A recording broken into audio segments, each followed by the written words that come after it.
তুলিমুতুলি হৈ পৰিল ৰহাৰ 12 পুজিয়াৰ পাচুৰজা সমন্বয় ক্ষেত্ৰ।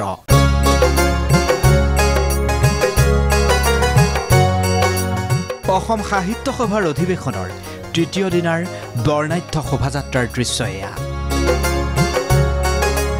সুশোভিত হংসৰথত এয়া সাহিত্য সভাৰ সভাপতি ডক্টৰ সূৰ্যকান্ত হাজৰিকা। আদৰণি সমিতিৰ সভাপতিসহ সাহিত্য সভাৰ সভাপতি উঠিল হংসৰথত। আগুৱাই গ'ল হংসৰথ, পিছে পিছে বৰ্ণাঢ্য সাংস্কৃতিক শোভাযাত্ৰা। আনন্দমুখৰ পৰিৱেশত এটা উখল মাখল পৰিৱেশত এই শোভাযাত্ৰা আৰম্ভ হৈছে। আমি আশা কৰিছোঁ ইয়াৰ যোগেদি 12 পুজিয়াত অনুষ্ঠিত এই অধিৱেশন অতি সাফল্য অৰ্জন কৰিব পাৰিব।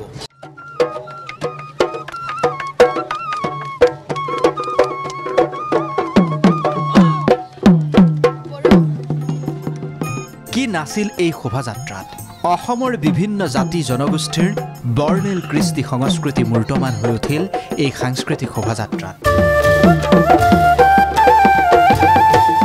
বীৰ লাচিতৰ প্ৰতিমূৰ্তিৰ পৰা আহোমযুগীয়া পৰম্পৰাও উজলি উঠিল এই শোভাযাত্ৰাত। ৰহাকে ধৰি অন্যান্য প্ৰান্তৰ সাহিত্য অনুৰাগীয়ে ভিৰ কৰিলেগৈ এই সাংস্কৃতিক শোভাযাত্ৰাত। 5 কিলোমিটাৰ জোৰা শোভাযাত্ৰা আছিল অতি দৃষ্টিনন্দন। যিহে ভাল লাগিছে আমাৰ এইবাৰ একাদশ বিশেষ বাৰ্ষিক অধিৱেশনখনি আমাৰ 12 পুজিয়াত দিছে। কিমান ভাল লাগিছে আৰু মই ৰাইজক অনুৰোধ জনাইছোঁ আৰু ৰাইজ আহক এই অসম সাহিত্য সভাত উপভোগ কৰক। বৰত যাওঁতে চৰতে ডাকিলে ৰিহানা এতিয়া গাতে হেৰো শুনাই ৰিহানা এতিয়া। সাহিত্য সভাৰ এই শোভাযাত্ৰাই বাতৰুৱাৰো দৃষ্টি আকৰ্ষণ কৰিবলৈ সক্ষম হ'ল। এইবাৰ মন কৰক এই দৃশ্য, এয়া সাহিত্য সভাৰ প্ৰতিনিধি সভাৰ দৃশ্য।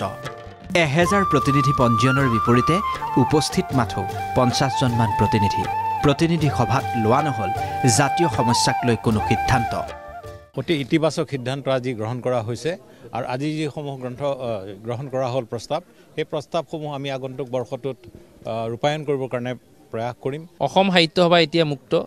অসম সাহিত্য সভাই এক মুক্ত মনেৰে সকলোৰে লগত কাম কৰিছে আৰু দিনৰ পোহৰৰ নিচিনাকৈ আমি কোনো গোপন কাৰ্যসূচীত আমি কাম নকৰোঁ। গতিকে ইয়াতে যিবোৰ কথা হৈছে সকলোবোৰ কথা আপোনালোকক আমি পুংখানুপুংখভাৱে আমি ক'ব পাৰিম। খালী চকী সন্মুখত লৈ অনুষ্ঠিত হ'ল অসম সাহিত্য সভাৰ প্ৰতিনিধি সভা। কেমেৰা পাৰ্চন আবু আৰু হিমাংশুৰ সৈতে পাচুৰজা সমন্বয় ক্ষেত্ৰৰ পৰা ফৰিদুত ইউনুছ, DY365।